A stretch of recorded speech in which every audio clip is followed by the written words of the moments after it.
Paper set का paper number 2 और उसका विभाग बी, विभाग बी, जिसमें विभाग बी में हमको कितने प्रश्न लिखने होते हैं? तो विभाग बी के अंदर हमको अभी इस गाला के अनुसार 10 प्रश्न लिखने होते हैं। कितने प्रश्न लिखने होते हैं? 10। पर जो हमारी नई पेपर स्टाइल है उसमें क्या है कि 9 प्रश्न लिखने रहेंगे। कितने प्रश्न लिखने रहेंगे? 9 प्रश्न लिखने रहते हैं। तो यहाँ पर देखो उसमें क्या होगा, 13 में से 9 लिखने हैं। 13 में से कितने लिखने हैं? 9 लिखने हैं। तो यहाँ पर देखो इसमें जो गाला पेपर नंबर 2 में पहला प्रश्न दिया हुआ है, तो पहला प्रश्न ऐसा है कि प्रश्न नंबर 17, प्रश्न नंबर 17 प्रश्न ऐसा पूछा है कि सोडियम हाइड्रोजन कार्बोनेट के विलयन को गर्म करने पर क्या होता है और उसमें होने वाली अभिक्रिया का रासायनिक समीकरण दीजिए। तो आपको याद रखने का कि सोडियम हाइड्रोजन कार्बोनेट, तो सोडियम हाइड्रोजन कार्बोनेट यानी NaSCO3, अब इसके विलयन को क्या करना है? गरम। क्या करना है? गरम करना है। तो सोडियम हाइड्रोजन कार्बोनेट के विलयन को क्या करेंगे? गरम। तो सोडियम कार्बोनेट बनेगा। क्या बनेगा? सोडियम कार्बोनेट बनता है, पानी बनता है और कार्बन डाइऑक्साइड गैस उत्पन्न होती है। कार्बन डाइऑक्साइड गैस क्या होती है? उत्पन्न होती है। यहाँ पर देखो Na क्या है? 2 है, तो इसलिए हम इसको बैलेंस करने के लिए आगे क्या लगाएंगे? 2। क्या लगाएंगे? 2। तो प्रश्न ऐसा था कि सोडियम हाइड्रोजन कार्बोनेट के विलयन को गर्म करने पर क्या होता है और उसमें होने वाली अभिक्रिया का रासायनिक समीकरण दीजिए।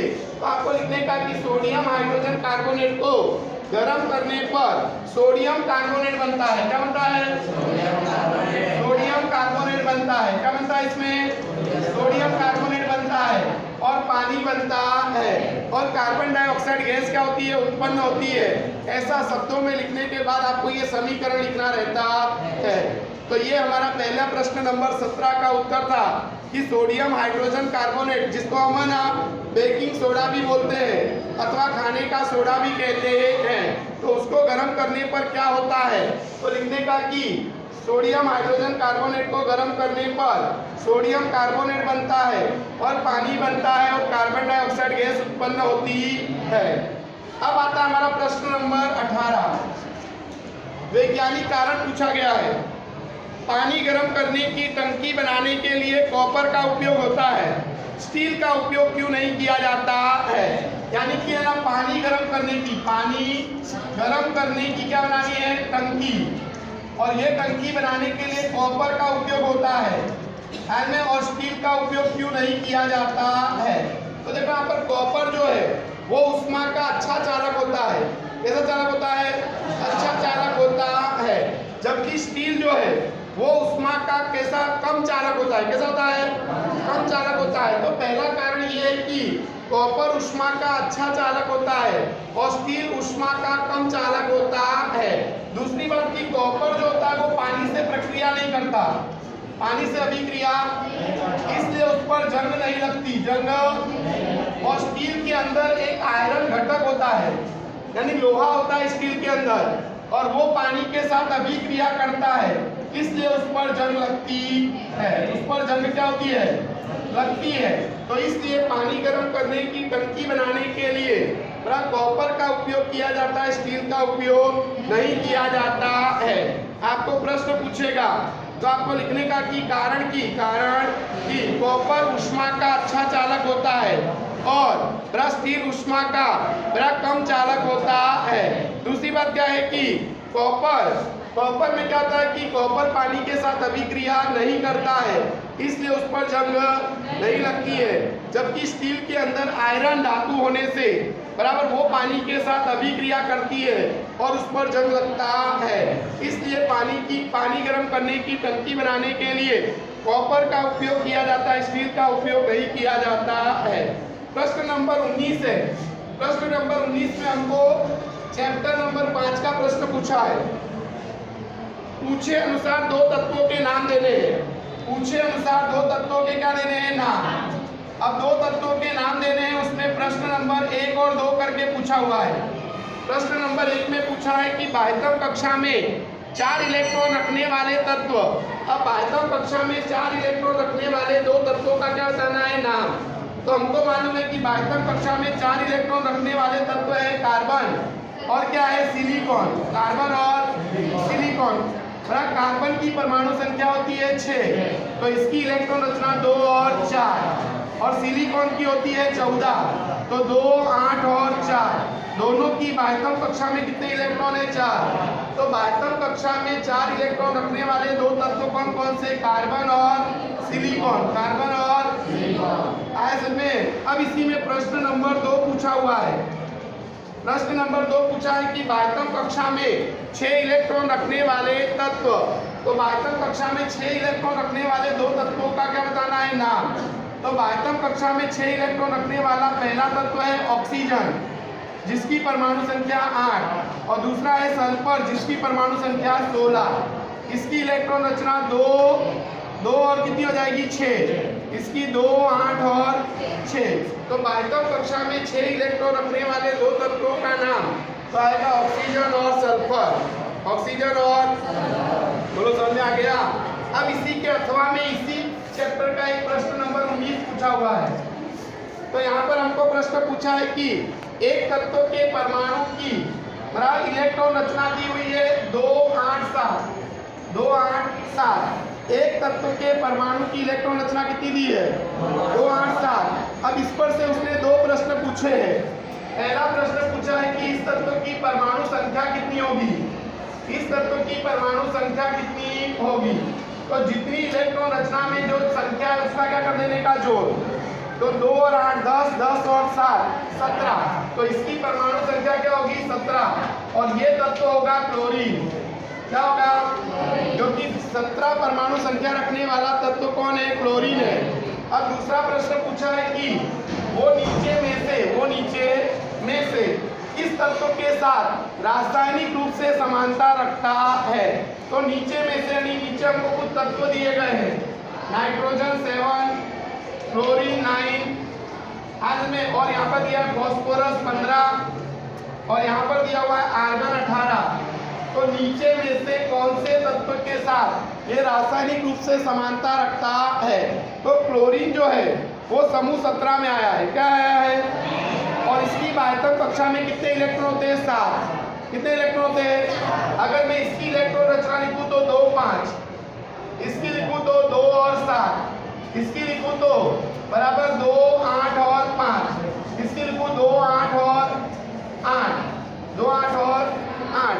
तो देखो यहाँ पर क्लोरीन की बाह्यतम कक्षा में कितने इलेक्ट्रॉन है? 7। और क्लोरीन की बाह्यतम कक्षा में भी कितने इलेक्ट्रॉन है? 7। इसलिए ये नीचे में से किस तत्व के साथ रासायनिक रूप से समानता रखता है? तो वो है फ्लोरीन। कौन है? जो कि 17वें समूह में फ्लोरीन, क्लोरीन, ब्रोमीन, आयोडीन ये सब तत्व आए होते हैं। तो उससे भी हमें पता चल जाता है कि ये फ्लोरीन के साथ समानता रखता है। तो ये प्रश्न नंबर हमारा क्या था? 19। अब प्रश्न नंबर 20 छठे चैप्टर से पूछा जाता है। इस पेपर सेट के अनुसार जैव प्रक्रम अर्थात क्या? सजीव के लिए उपयोगी कोई 4 जैव प्रक्रम के नाम दीजिए। तो जैव प्रक्रम किसे कहते हैं? तो प्रत्येक सजीव अपने अस्तित्व को बनाए रखने के लिए जो मूलभूत क्या करते हैं? क्रियाएं, उनको बोलते हैं जैव प्रक्रम। क्या बोलते हैं? प्रत्येक सजीव अपने अस्तित्व को बनाए रखने के लिए जो मूलभूत क्या करते हैं? क्रियाएं, उसको क्या बोलते हैं? जैव प्रक्रम। क्या बोलते हैं? अब ऐसी कौन कौन सी क्रियाएं हैं? तो पहला है पोषण। क्या है? दूसरा श्वसन, तीसरा वहन, और चौथा उत्सर्जन। तो प्रश्न ऐसा था कि जैव प्रक्रम किसे कहते हैं और सजीव के लिए उपयोगी कोई 4 जैव प्रक्रम के नाम बताइए। तो आपको लिखने का प्रत्येक सजीव अपने अस्तित्व को बनाए रखने के लिए जो मूलभूत क्या करते हैं? क्रियाएं, उसको क्या बोलते हैं? जैव प्रक्रम। क्या बोलते हैं? जैव प्रक्रम कहते हैं। और उदाहरण आएगा पोषण, श्वसन, वहन और उत्सर्जन। अब इसके अथवा का एक प्रश्न पूछा है 20वें के अथवा में 20वां आता है इसी चैप्टर का। प्रश्न ऐसा पूछा है कि अंतर दीजिए। अंतर दीजिए तो अंतर देना है आपको जाइलम और फ्लोएम के बीच में। जाइलम और फ्लोएम के बीच में अंतर देना है। तो देखो जाइलम को जलवाहक उत्तक भी कहते हैं। क्या बोलते हैं इसको? जलवाहक उत्तक कहते हैं। और फ्लोएम को अन्नवाहक उत्तक कहते हैं। क्या बोलते हैं इसको? अन्नवाहक ऊतक कहते हैं।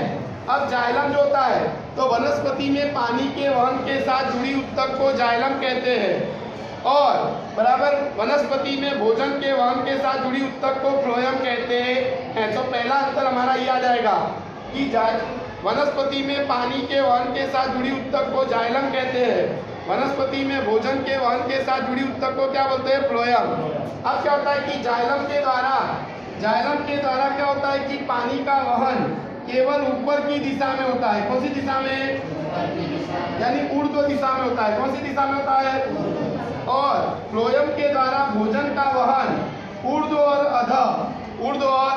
अध यानी ऊपर और नीचे दोनों दिशा में होता है। ऊपर और नीचे दोनों दिशा में होता है। तो ऐसे अंतर के हम 2 पॉइंट लिख सकते हैं कि पहला पॉइंट लिखेंगे कि वनस्पति में पानी के वहन के साथ जुड़ी ऊतक को क्या बोलते हैं? जाइलम। वनस्पति में भोजन के वहन के साथ जुड़ी ऊतक को फ्लोएम। जाइलम के द्वारा वनस्पति में पानी का वहन केवल ऊपर की दिशा में होता है। फ्लोएम के द्वारा वनस्पति में बराबर भोजन का वहन ऊपर और नीचे दोनों दिशा में होता है। अब प्रश्न नंबर 21 है। प्रश्न नंबर 21। प्रश्न नंबर हमारा क्या है? 21। तो देखो प्रश्न नंबर 21 पूछा है पर्णफूटी वनस्पति में कायिक प्रजनन आकृति बनाकर समझाइए। अब पर्णफूटी यानी बायोफिलम, क्या बोलते हैं उसको? बायोफिलम। तो बायोफिलम को बोलते हैं पर्णफूटी। क्या बोलते हैं? पर्णफूटी वनस्पति। क्या बोलते हैं इसको? पर्णफूटी। अब इसमें हमको वानस्पतिक प्रजनन यानी कायिक प्रवर्धन हमको आकृति बनाकर समझाना है। तो बायोफिलम की जो ये पर्ण किनारी है इसमें क्या होता है? कलिका उद्भव होती है। क्या उद्भव होती है? कलिका उद्भव होती है। क्या उद्भव होती है? कलिका का उद्भव होता है। और ये कलिका बाद में क्या होती है? जमीन पर गिर जाती है। कहाँ गिर जाती है? और जमीन पर गिरती है और उसमें से नया पौधा विकसित होता है। तो इस प्रकार से पर्णफूटी अथवा बायोफिलम में वानस्पतिक प्रजनन होता है यानी कायिक प्रवर्धन होता है। बायोफिलम की पर्ण किनारी में कलिका क्या होती है? उद्भव यानी उत्पन्न होती है और बराबर वो क्या होती है? कहाँ पर गिरती है? जमीन पर और उसमें से नया पौधा विकसित होता है। तो इसको बोलते हैं वानस्पतिक प्रजनन अथवा कायिक प्रवर्धन। प्रश्न नंबर 22 है प्रकाश का परावर्तन अर्थात क्या? प्रकाश का परावर्तन अर्थात क्या? प्रकाश के परावर्तन के नियम लिखिए।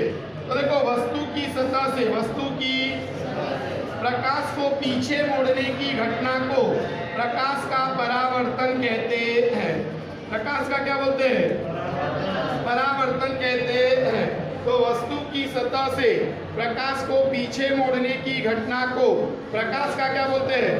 परावर्तन। परावर्तन के 2 नियम, आपतित किरण, परावर्तित किरण और अभिलंब, और तीनों एक ही तल में होते हैं या एक ही समतल में होते हैं।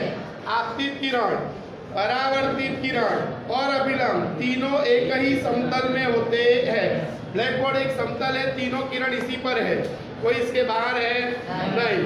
दूसरा नियम, आपतन कोण और परावर्तन कोण का मान समान होता है। आपतन कोण और परावर्तन कोण का मान क्या होता है? समान होता है। तो थीटा आई बराबर थीटा आर। तो आपको लिखने का परावर्तन अर्थात क्या और परावर्तन के 2 नियम। तो लिखने का वस्तु की सतह से प्रकाश को पीछे मोड़ने की घटना को प्रकाश का परावर्तन कहते हैं। प्रकाश के परावर्तन के कितने नियम? 2 नियम, आपतित किरण, परावर्तित किरण और अभिलंब तीनों एक ही समतल में होते हैं। आपतन कोण और परावर्तन कोण का मान समान होता है। अगला प्रश्न है प्रश्न नंबर 23। प्रश्न नंबर क्या बता रहा है हमको? 23। प्रश्न नंबर 23 में हमको कह रहा है कि विद्युत परिपथ आरेख किसे कहते हैं? विद्युत परिपथ आरेख किसे कहते हैं? तो देखो विद्युत परिपथ आरेख किसे कहते हैं और हमको कुछ साधन दिए गए हैं, बैटरी, बल्ब, एमीटर, कुंजी।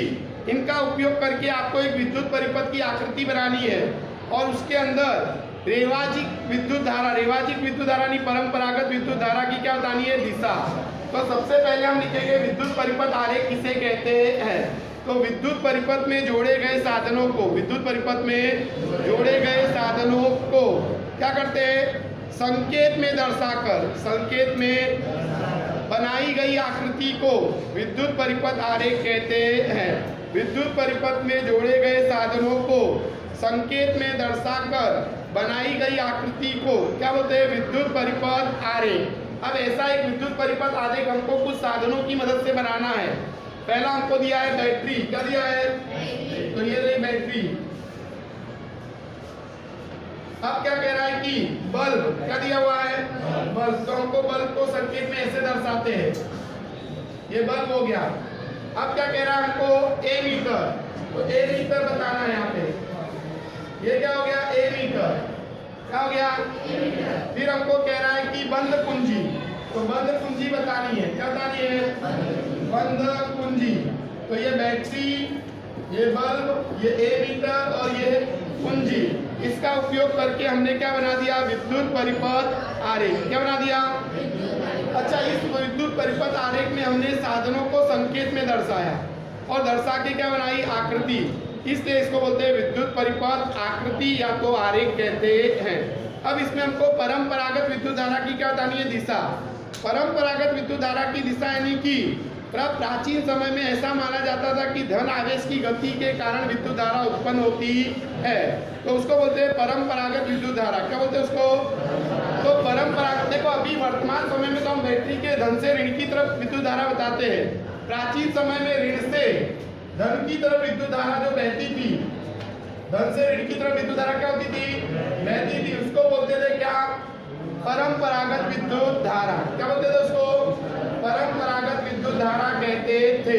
तो इस प्रकार से इस परिपथ में हमने परंपरागत विद्युत धारा की दिशा बैटरी के ऋण से इसकी तरफ दर्शाई है, धन की तरफ। अगर हमको बोलता कि इलेक्ट्रॉन प्रवाह की दिशा दर्शाओ, तो इलेक्ट्रॉन प्रवाह की दिशा हम दर्शाते प्लस से किसकी तरफ? माइनस की तरफ। किसकी तरफ? अगला इसी के अथवा में इसी चैप्टर का एक सवाल पूछा गया है।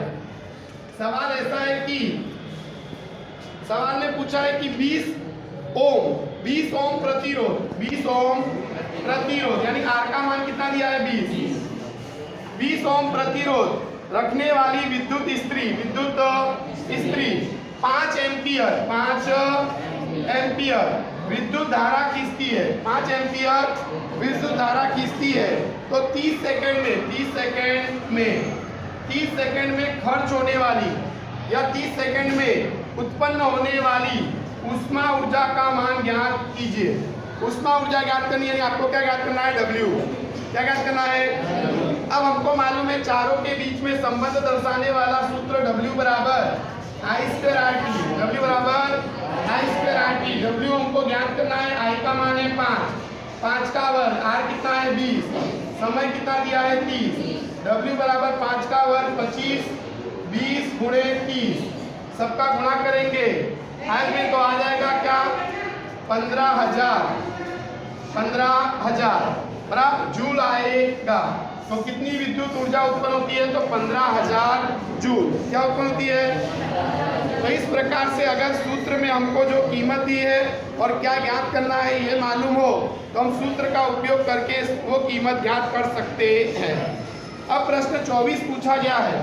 प्रश्न नंबर 24 हमको पूछा गया है कि समझाइए कि सभी घरेलू विद्युत परिपथ में फ्यूज एक महत्वपूर्ण घटक है। सभी घरेलू परिपथ में यानी सभी घरेलू परिपथ में फ्यूज एक महत्वपूर्ण घटक है।